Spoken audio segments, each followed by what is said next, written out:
Well, welcome back, everybody. Today, I'm excited to take you inside one of the most successful digital stories in American business.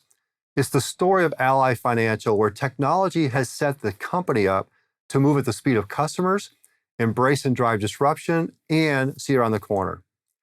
Ally Financial is a financial services company with the nation's largest all-digital bank and an industry-leading auto financing business. It's driven by a mission to do it right and to be relentless ally for customers and communities. The company serves approximately 11 million customers through a full range of online banking services, including deposits, mortgage, credit card products, and other. If you're watching us on video today, you're going to see that we are actually in studio at Ally headquarters in Charlotte. Thank you to them for hosting us. And my friend Jeremy Herba, who is our taking care of all of the details today. So thank you, Jeremy. This will be our first CIO CISO podcast, and we will feature Sathish Muthukrishnan, who is Ally's Chief Information, Data, and Digital Officer. Reporting to the CEO, Satish is responsible for advancing Ally's technical and digital capabilities and accelerating the company's growth and evolution as a leader in digital financial services. Donna Hart is the Chief Security Officer for Ally, a role she has held for more than 3 years. I met Donna last fall when she accepted the CISO 50 award on behalf of her 300-person team. At the pre-awards reception, I saw Satish and wondered how I had missed seeing him at the conference previously. Well, it turns out he had just flown in from Charlotte to Phoenix simply to be there to support Donna and the team, to celebrate with them. He was getting back on a red eye that night to go back to Charlotte. So I want to start right there with you, Donna. And, first of all, welcome to the podcast and congratulations again on that impressive CISO 50 award. Really, really great, prestigious award. Could you talk about the relationship you have with Satish and the power and benefits of a strong CIO-CISO partnership?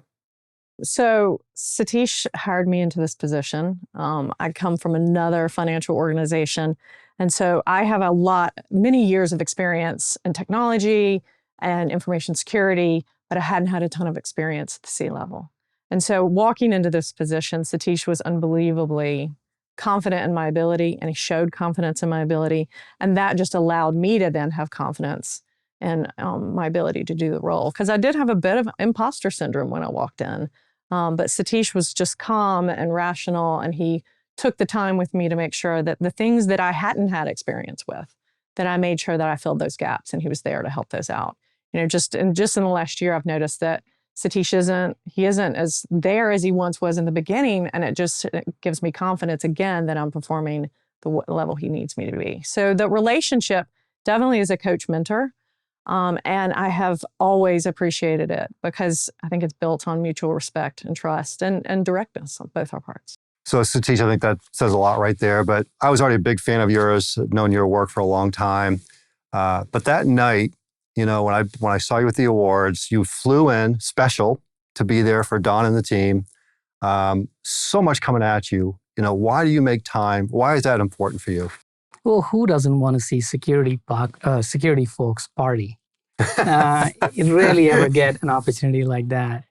Dan, I am extremely proud of the work that Donna and team have done in what we call building world-class cyber capabilities. It's not an easy task by itself, but when you're doing it for a digital organization, it makes it that much more harder. And when you're recognized as one of the top 50 organizations across the globe for security excellence, you have to drop everything to come and celebrate your team. I feel incredibly lucky to have been there, to see the joy in Donna and her team's faces for what they've accomplished. And those are things that make you feel proud. And the grind that you go through every day is validated and recognized by industry peers. So just being there, watching them was unbelievably terrific, and it was great to see you there as well. Yeah, honor as well. It was a fun night, and you're right. CISOs can party. They have a good time. They have a good time. Donna, can you tell us about the award? So the CISO 50, very prestigious award. What did you receive the award for, and how is that helping Ally win today? So it was for the network modernization program, network security modernization program. So when I came in as CISO, Satish had been in the role as CIDDO. Is that the way? Yeah, that's right. CIDDO for approximately a year. And he was really looking for an uplift of the entire cyber program. And my network engineering lead at the time had really built out this conversation with his peers at ETO or our peer group on, as we transform the network, we need to transfer the network security. And so he came to me and said, I really want to go do this. And I want to uplift the firewalls, the intrusion detection systems, the decryption systems, the endpoint protection systems, the email systems. And it was a big price tag, and it was a very complex diagram. And we had this window, this very small window. And so I looked through it, and thankfully it really aligned with my beliefs and what I saw at my old company, and really what I saw the network being one day, and the network security being one day. So I went to Satish and I said, yeah, I think this is the right thing, because an underpinning of a great program is really about the technology. The technology has to be in place. It has to be strong technology, and it needs to keep up with the times, because the hackers are only getting better. And so we just said, we're going to modernize both our network and our security modules all at the same time. We're going to go to software-based networking. We're going to go to firewalls in the branches so we can get closer to the cloud. We're going to uplift the firewalls themselves and make sure that we're really in the right places and parts. And so this is what the program was. So they did it. The engineering team under me at the time, they did it in 18 months, which all of the perimeter, the endpoint protections, everything in 18 months. And it was an amazing program. Congratulations. Yeah, award-winning, and can't wait to see what's going to happen this year at the awards. I'm just saying. We'll see. I'm looking forward. So Satish, speaking of a lot of things coming at you, you're the CIDDO, CIDDO. Almost sounds like a song, Donna. It does. Right? We can make it a song. Yeah. But what does that entail? Tell us about the different aspects of your role. I am privileged to have a very unique role in terms of responsibilities across industries. It includes product, UI, UX, sometimes we call it human factors, all of tech development, security, data, digital network, operations, infrastructure. That gives us visibility end-to-end across the technology landscape, all the way from product ideation. Obviously, you do that with partnership with the business, but all the way from product ideation to envisioning how our customers will see the product, feel the product, experience the product, to building it, securing it, and running it. We're talking big C, external customer. That's exactly right. Yeah. Obviously, all of that is also across internal customers. So it's a terrific responsibility, one we take very seriously, and allows us to play a significant role in defining not just the future of tech, but the future of Ally as well, and influencing how our businesses show up with customers. I would tell you it's a lot of balls juggling in the air, but it gives you that opportunity that doesn't present itself every day. I would dare say future of Ally, maybe even the future of the industry, what you're doing here. And you probably can't share a lot of that with us today, but I just know that there's some special things going on here. So speaking of special, you both know that I like to do the mystery questioners, right? So got some for both of you. So hold on, these are fun. And so the first one, Satish, is for you. So let's listen in, and then I think you'll recognize this voice, someone you know pretty well. And these folks are going to help me unpack your superpowers. So check it out. Hey, Satish. I've always been impressed by your ability to process an immense amount of information and connect the dots in a way unlike anybody else. To what would you attribute your ability to do that, and what advice would you have for others looking to develop that skill? Dan Lamont. Mr. Dan Lamont, yes. Wow, you got it. I did not. Wow. I am blessed with a phenomenal leadership team. I would say best in the industry. The opportunity I have to work with them on a daily basis, learn from them, and the way they communicate with me partially allows me to connect the dots. The relationship I have with them is one where I know Donna said coach mentor. It's not that. It's really teammates. We are all here to uplift technology, to progress technology, like she was talking about. She gave you a great example, but also push the agenda forward from an innovation and a differentiation standpoint for Ally and the industry. We take a lot of pride in that. And once you have that high level bar, there isn't the space for jockeying or politicking. You're all working towards a goal that is bigger than your collective team.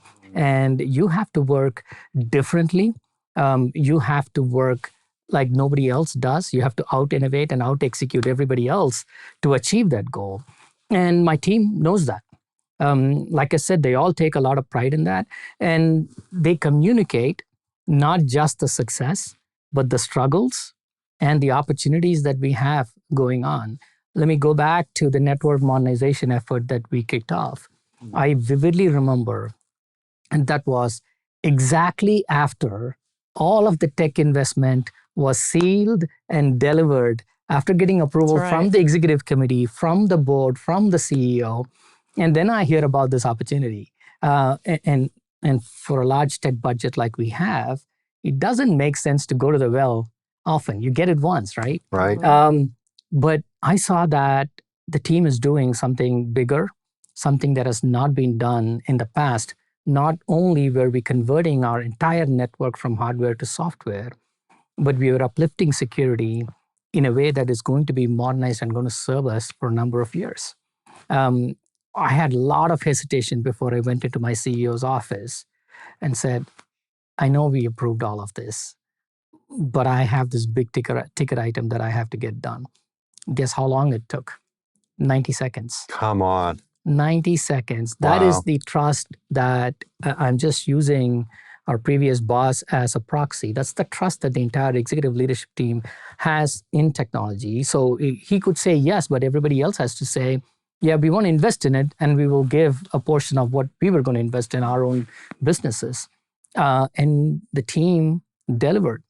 The CISO 50 award was a microcosm of recognition of that effort that the team did, but it is paying us over multiple times in terms of world-class cyber capability that we have, and in terms of how we think about what we build. All of these things help me connect the dots. But ultimately, in your core, you have to stay curious. It's easy to dismiss saying, hey, that project, let's push it to next year. Right. Nothing would have happened. We could have waited for next year, and I've done that. But asking the question around, why should we be doing this? Why is my team bringing it to me now? And also expressing a little bit of courage in going and asking for it, staying vulnerable.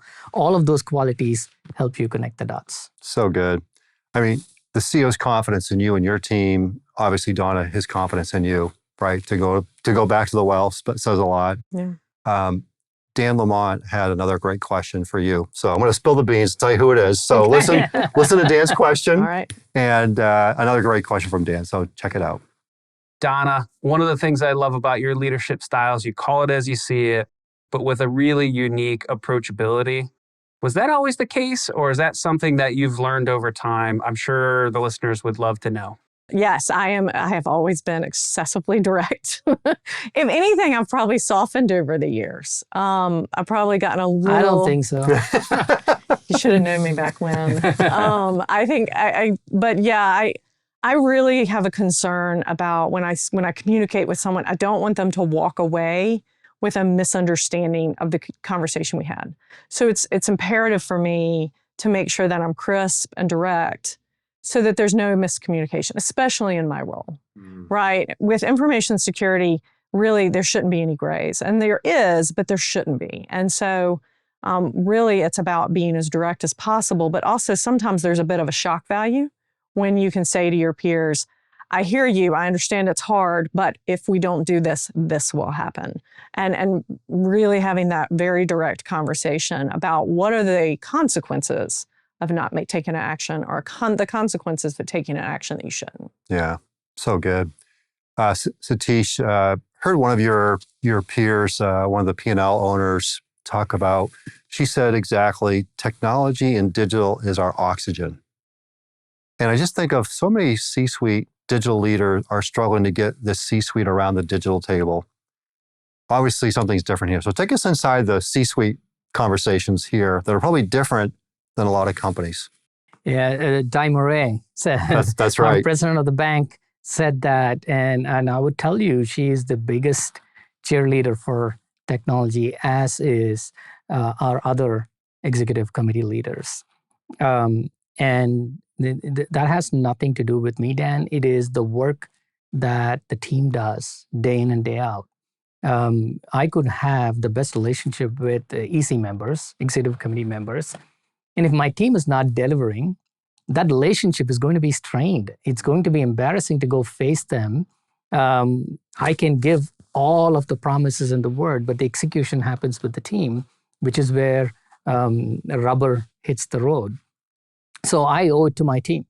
And that didn't happen overnight. Mm-hmm. We had to consistently deliver, consistently execute, and more importantly, create visibility. You talked about Donna being very direct, and Dan asked the question, showing what technology does well is through your execution. Mm. What opportunities we have and what we didn't do well is through words. So we have to have the courage to go say that, express that, and say, listen, we learned from this mistake. I would text my CEO and my business leaders, or my team would do it as soon as we had a customer impact. There is no hiding. We just go say, this happened. Here is how we are fixing it. That's at the time of a crisis or when an issue is happening. But long term, when you promise something, when you're not delivering it, during the journey of delivery, we have consistent checkpoints where we tell them, here is where we are facing issues. And that issue could be on the business or the tech side. When we started this, I'll tell you, when we started showcasing how we were progressing, our say-do ratio, I'll call it, because how often are you achieving your dates was at 47%, because it was the first time we were measuring it differently. We created our own operating model. The leaders did not question the 47%. They said, what did we learn? What can we do differently? Amazing. And when you have that conversation is why we are now at 85%. I don't want it to be at 100% because then we are sandbagging. We always want to push ourselves and do well. So I'm giving you examples of how the conversations happen. And even when there is a crisis, there isn't finger pointing. There is how can we collectively solve it? Who are we impacting? And how do we communicate to the people that are being impacted? And how do we make sure this doesn't happen again? Yeah. And my team has, I would say, honored my word of saying that this won't happen again. So we are not repeating mistakes. Obviously, you continue to learn and grow. And that builds credibility with the executive leadership team. And I can tell you, this is one of the best executive leadership team that I've been part of. And when you can take your focus away on jockeying, politicking, like I said, and focus on execution, good things happen for everyone. Yeah. You've got such a great laser focus on your customer, right? You just know the North Star and all that noise, goes away. And so Donna, the CISO role 2024 is not for the faint of heart. This is hard work, heavy lifting. Di talked about digital and technology as our oxygen. Yep. You protect that oxygen. No pressure, but yeah. What's that like? I mean, you've got a big responsibility here. It's, it's constant. I mean, I won't pretend I wouldn't. And sometimes in the past, I'll take it as a lighthearted, well, everybody has a tough job. But I also think that there is this constant pressure that sits on top of a CISO. Multiple pressures of, are you making the right choice at the right time, right? Like, am I accepting this risk and I'm comfortable with accepting that risk? Or am I taking an unnecessary risk for the corporation? There's this balancing act, and you really want to make sure that you have to take some risks with technology. It is what it is. Technology itself is a risk. The only way to end it is to turn off the systems. And so when you're a CISO, you kind of consistently live with, are people following processes? Are they following the policy? Do you have the right checks and balances? Like, and it's constantly running through my head, no matter where I am. Have I thought about this? Have I thought about that? What if we have this? Did I follow up on that? Oh no, it's constantly running through your checklist. Did you check the windows and doors? Are the security plum features in place? Did the alarm systems turn on? Have the alarm systems maybe been too much and you have too much noise in the system? There's always that balance. You can't, it's just that's consistently there. I just actually had an employee, my head of risk, rotate out into the head of operations role, and the head of operations rolled into technology risk. And he mentioned to me, he goes, it's weird being over here. There's this pressure that sat on me for a very long time that seems to be gone right now. And I think it has something to do with the job. And I was kind of like, I can see that. I can see that pressure consistently sitting on you over here. And now that one bit being taken away. I mean, he's taking his job extremely seriously. Mm-hmm. That's not the point. The point was, he was like, I do feel like there's a load that's been released, and I can't describe it. Interesting. I don't know. I have a couple of questions for either or both of you. Maybe Satish, you can take this first one, but I think we're starting to get the feel for the Ally digital journey is a pretty special one here. And you share a bunch of it. You're pretty transparent. I know there's some things you can't share, right?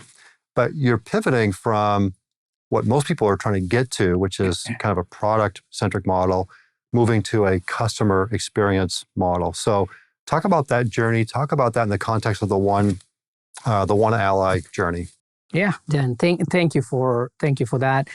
We take pride in sharing the learnings of our teammates, and hence we created Ally.tech, our tech blog, where people actually talk about the stuff that they have done from the people. You're hearing it from horse's mouth, right? Like, they talk about the learnings, they talk about their journey, and they talk about the impact they've created. It's terrific.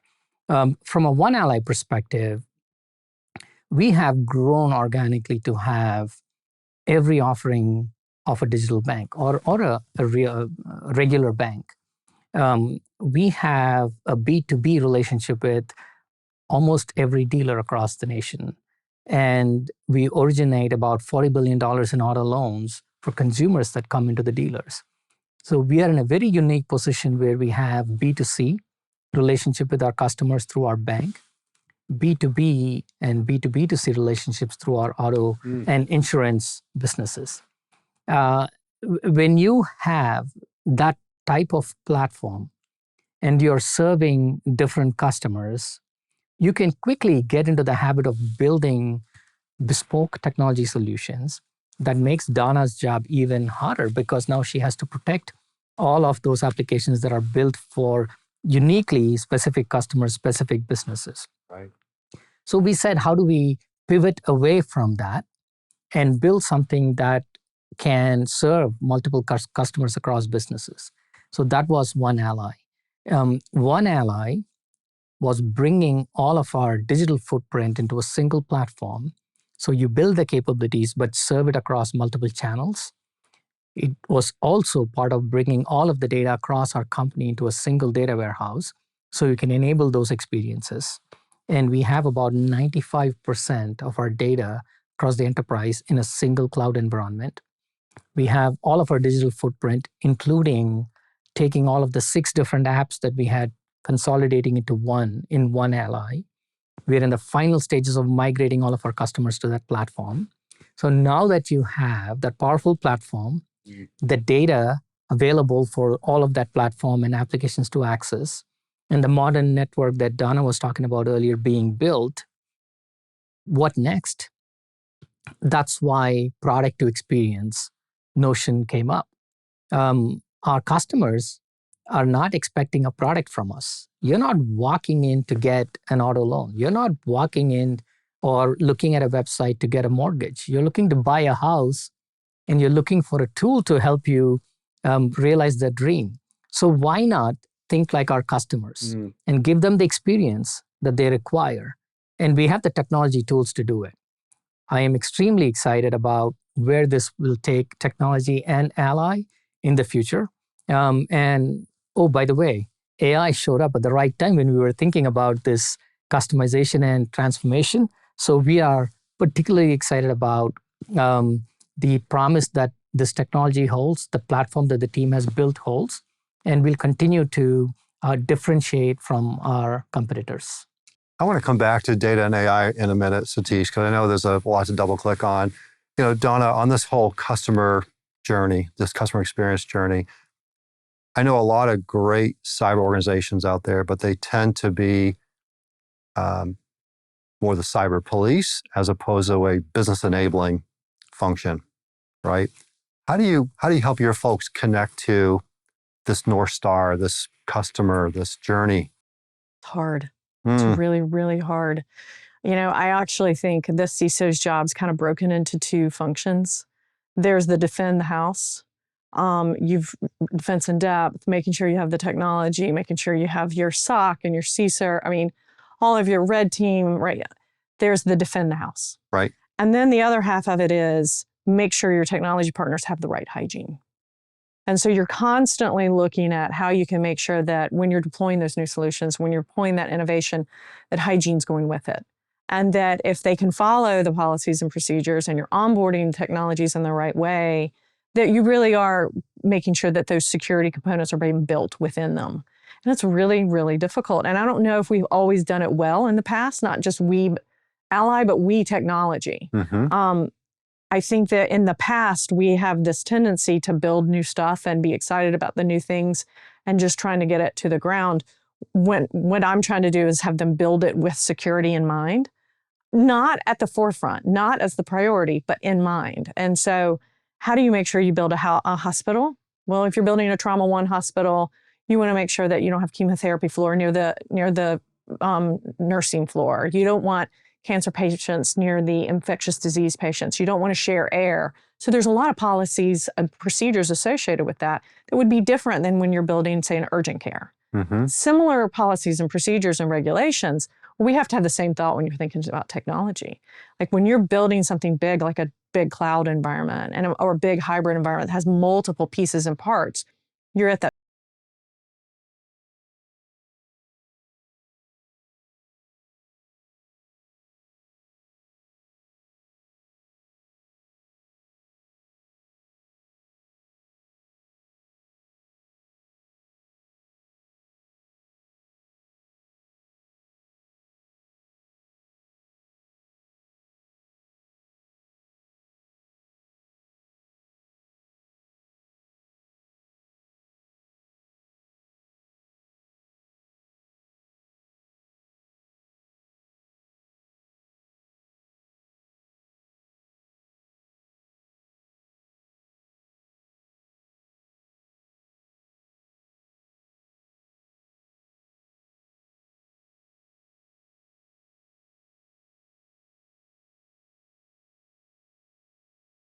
cyber organizations. Yes, She makes the hard look easy. Yeah. Donna and her team are part of the solution. So when we're thinking about the solutions, whether it's a capability, an application, or an experience, security is one of the first things that we think about, along with architecture and infrastructure. So when you have that three-legged stool working together, then development becomes easier because all of the big problems have been solved ahead of time. And she set the tone and executed it extremely well. Those hard conversations paid off. Yeah. Right? Yeah. Right, Donna? I don't know if my peers always love my hard conversations, but yeah. Yeah, no. Satish, a minute ago, you made reference to data and AI. So the data ecosystem, the Ally AI, pretty special stuff. We got a little sneak peek into it in a CI roundtable yesterday. Can you talk about some of that? Yes, but that's us building the future today and also getting to experience the future a little bit. The AI, specifically generative AI, is at its nascent stage. And I hear from several of my CIOs struggling to go from experiment to execution. It's easy to experiment with that, but finding the right use case, executing it with the right controls and scaling it securely has been the biggest challenge. Yeah. Again, blessed with a team that works together, but also blessed with the culture of investment in tech If you go back and if I can read you the company strategy or strategic priorities, there are 6 of them. There is the word invest across 2 of them, 2 of the 6 strategic priorities. One of them is associated with the risk, and the other is associated with technology. So you can see the tone set at the top of we have to continue investing in tech. And we benefited from that. So we were able to build a modern, cutting edge, contemporary data solution that houses currently 95% of our enterprise data. We were able to modernize our network. We were able to modernize our infrastructure and run our applications on cloud. And we are able to completely reimagine our digital footprint, which allows us now to create that personal experience for our customers. Make every customer feel as if they are our only customer. That's the goal. Very ambitious, very forward-looking. And I feel like customization is moving away to our customers feeling that I need not a personalized experience, but a personal experience that is unique to me. Yeah, you're personalizing it for the masses, but how do you differentiate me? Right. For that, the efficacy of data, the usability of it, access to that data is critically important. And then you apply the AI layer on top of it. Hopefully, we'll create those personal experiences. Well, it's happening. And, they say timing is everything, right? And you seem to have a knack for timing, which this next mystery questioner is going to highlight for us. So let's see if you recognize this voice. Good friend of ours. Hey, Satish. One of the things I've noticed over the years is you have incredible timing. That your career, you've been right place, right time when it came to big data. When we made transitions to CDOs and there was focus on digital and UX, you were always there.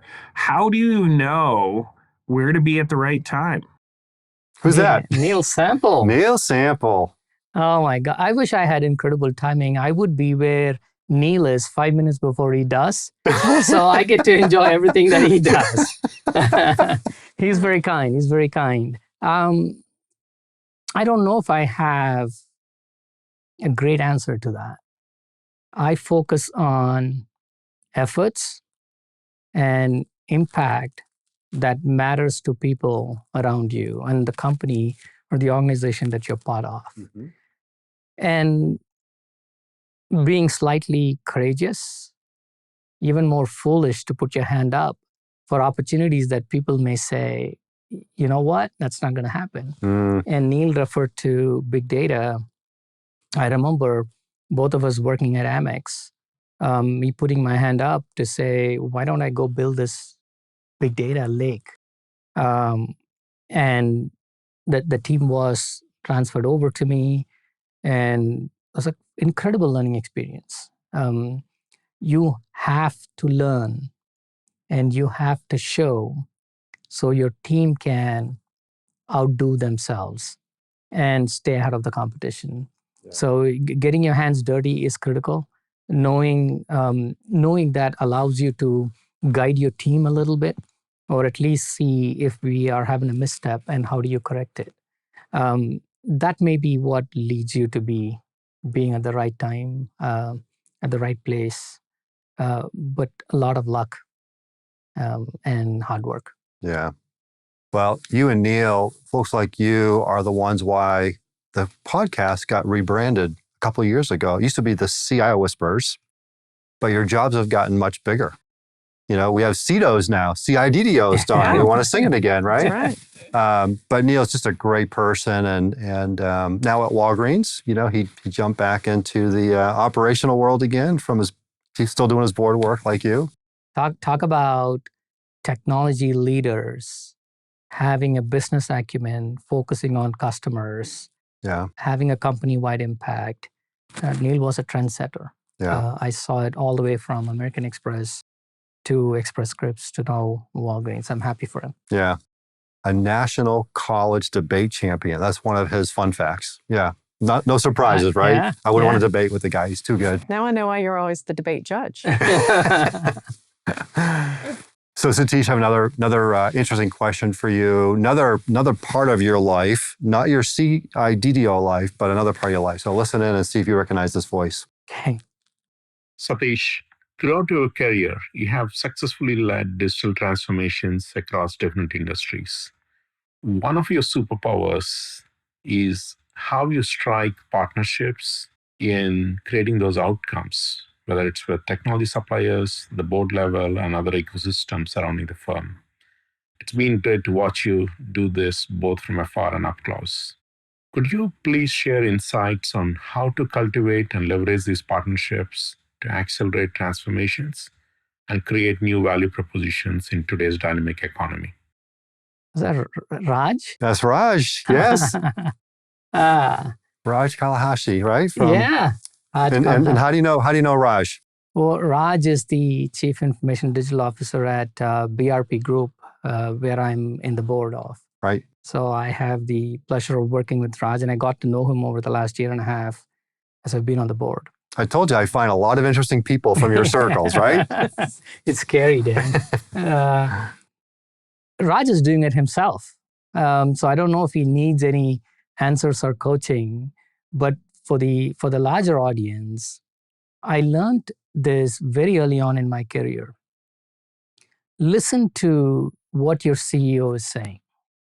And CEO talks about in employee town halls, and they talk about it in investor meetings or earnings. So listen to what CEO is saying externally to investor meetings and in the earnings calls, how that translates into what they say in town halls. And then from then on, you would have to listen to what your organization leader is saying. So if your leader is the CIO, how's the CIO taking that message, interpreting and translating into your org? And then try to map what you're doing to what the message that you heard. And is what you're doing impacting that message? Right. Which ultimately leads to connecting dots. And more importantly, if you just don't listen to your own line of leader, if you, let's say you're in the technology organization, you may want to go listen to what a president of a business says or what a CFO says in their town halls. Usually it's available in the company website. And you can see a pattern in which how they're translating the CEO message, which is the company message, internally and externally. Right. That is critically important to identify what is the shared goal. This is what CEO said is the shared goal for everybody, and it gets broken down for each department and what role you can play. And the earlier question about connecting the dots. And okay, this person in the CFO organization, their success is dependent on delivering this, which technology can play a part in. So go seek out, reach out and say, can I help you achieve that goal? And you'd be surprised how much you would learn just asking those questions and trying to connect the dots. Will have your mind think in different ways and pop opportunities up. And you could just go have a conversation. Or they might come back and say, yeah, we got it taken care of, but ask them how they delivered it.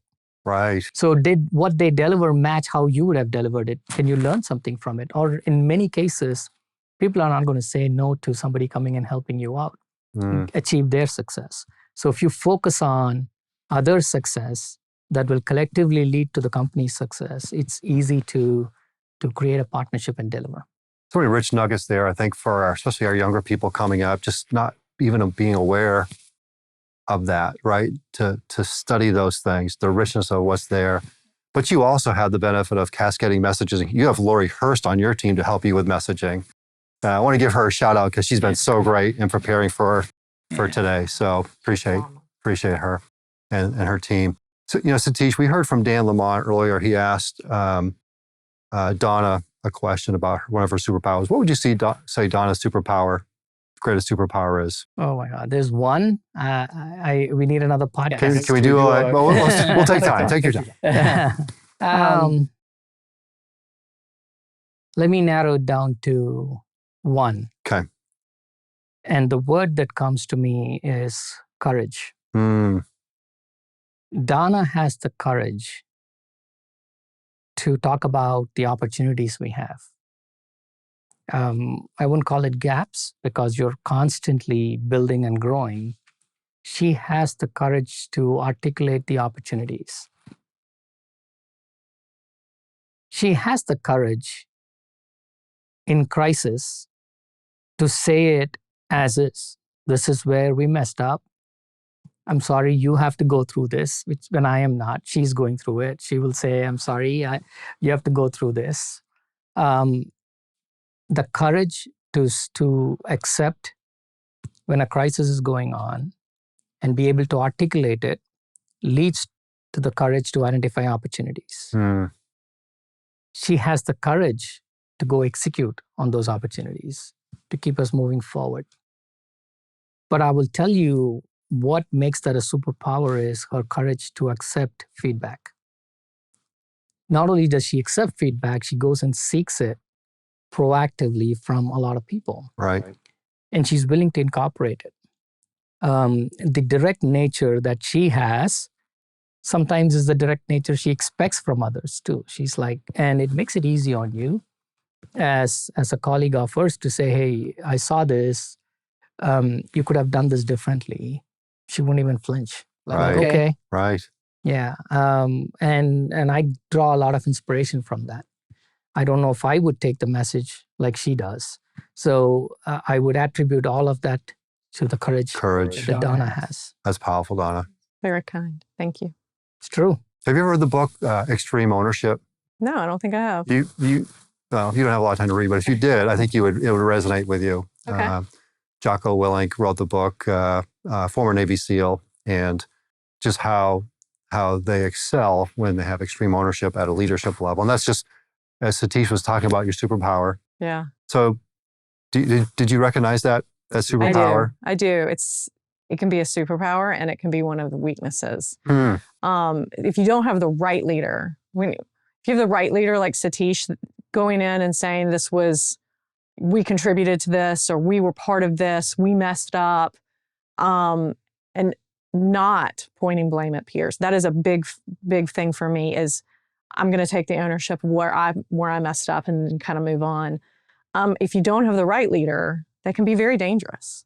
And so I've been blessed with the right leaders for many years.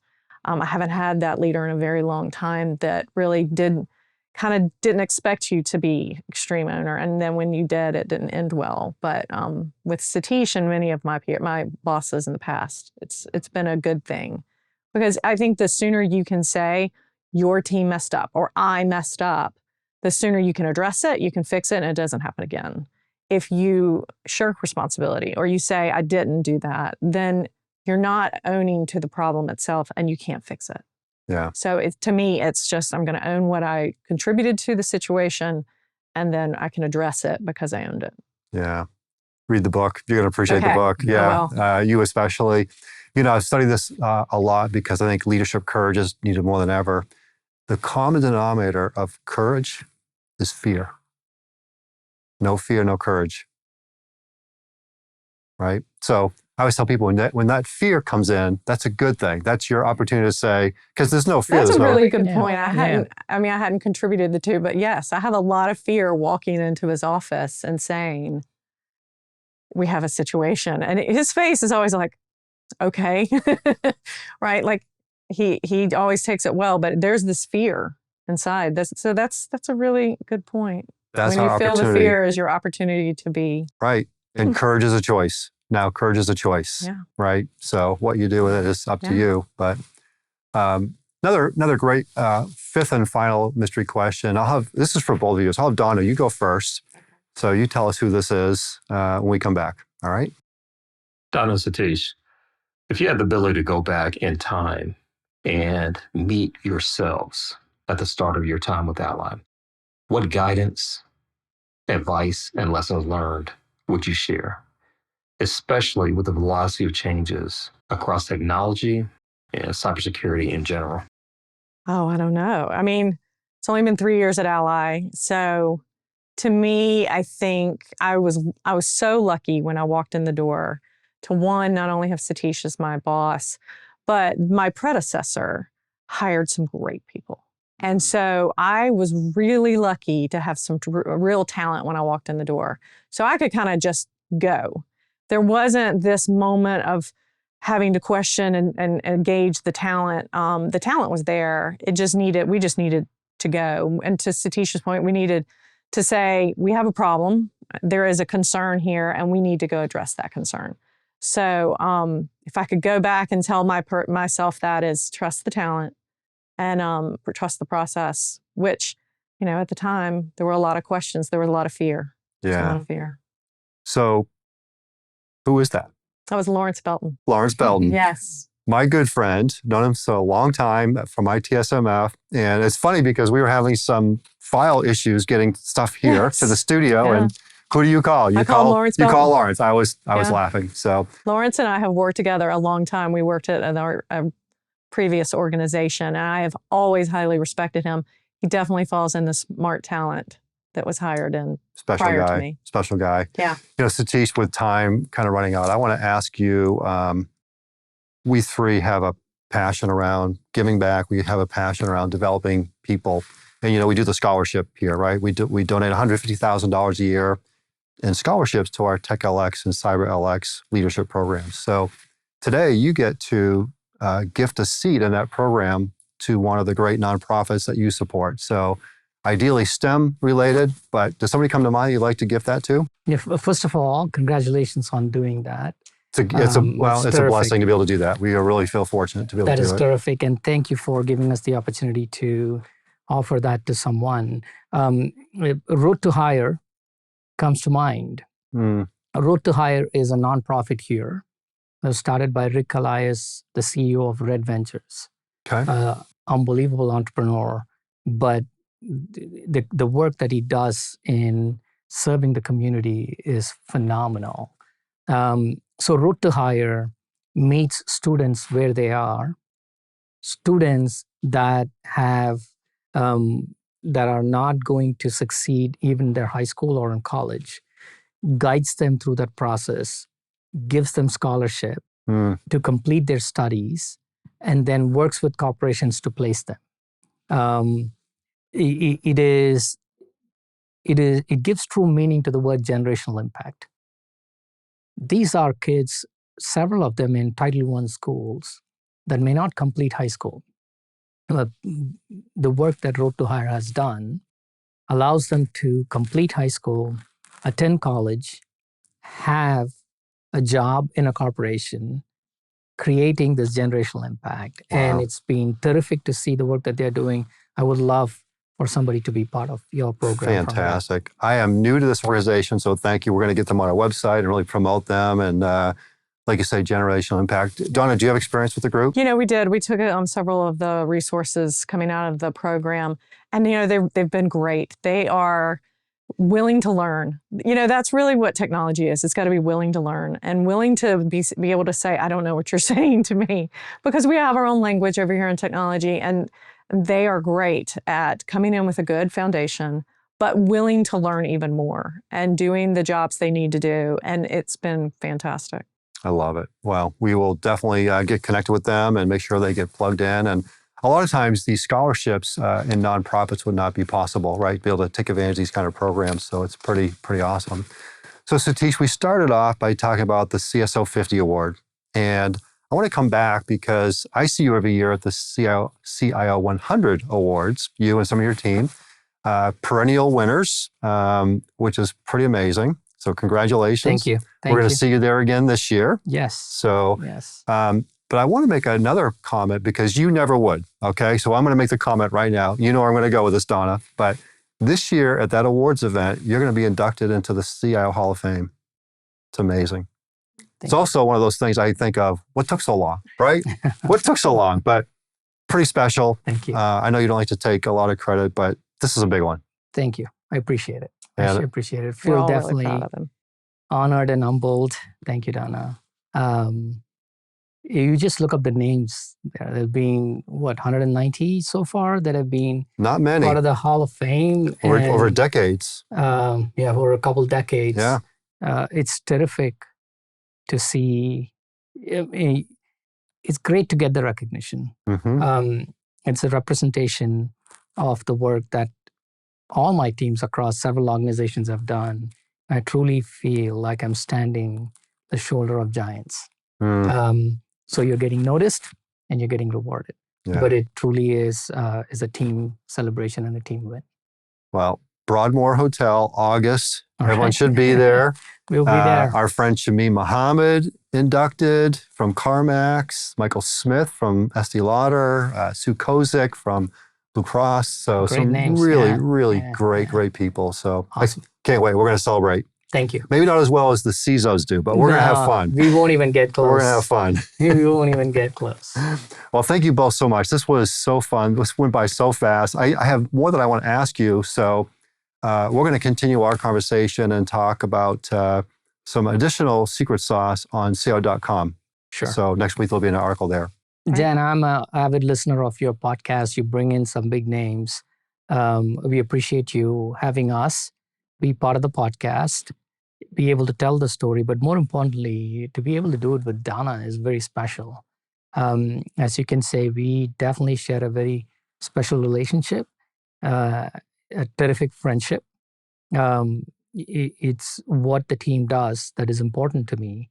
I wish I could bring my entire leadership team, but you saw a piece of what they do to make me look so good. Yeah. So thank you. Well, thank you for having us in your studio here in Charlotte. Beautiful facility. And I knew last August when I saw the chemistry between the two of you that you're going to be the first CIO, CDO, CISO, CIO podcast. So thank you both for being here. Thanks for having us. All right. Well, we're going to put a wrap right there, put a big bow on this. You've heard me talk about this before, but I've studied the best leaders in our field for over 3 decades now. And Satish and Donna just nailed it. You know, the great leaders of our profession do not get distracted by the bright, shiny objects.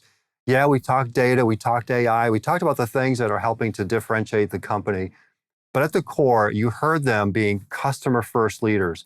You heard them being culture-first leaders. You heard them talk about cultivate, how they focus on their teammates and building great teams, great people. We talked a lot about courage today, leadership courage, and what that looks like day in and day out. Change is the 5th C, right? How do you take people on big, bold change initiatives, put them in the cathedral before the first brick is laid? And of course, they just demonstrated collaboration and communication in a way that most never could. So thanks to them, thanks to our audience, and be sure to watch next week for CIDDO.com when we're going to dive deeper into their story and more of their secret sauce. So until next time, stay well. You've been listening to Tech Whisperers, inside the playbook of the best digital leaders, a Woolette and Associates podcast. Keep connected with us by subscribing to the show in your favorite podcast player. If you like what you've heard, please rate the show, as this helps us connect the world's best digital leaders with those who aspire to learn, grow, and thrive in this amazing profession. Thanks for listening. Until next time.